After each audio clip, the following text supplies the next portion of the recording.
I will show you how to fix power management tab missing in Windows 11 or 10. So guys, to resolve this issue, click on Start, type regedit,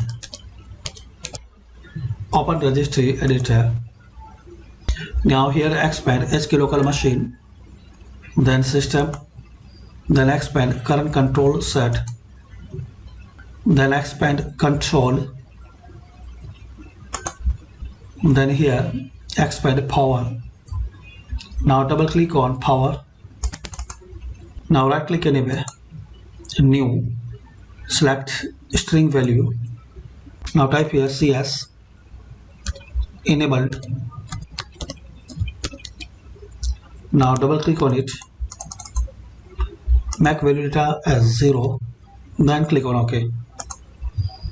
Now guys, close it and restart. So this is the way guys you can easily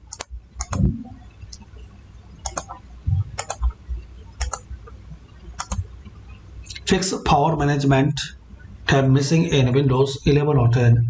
Thanks for watching. Please comment this video useful for you or not, and please share, like and subscribe this channel for more useful videos.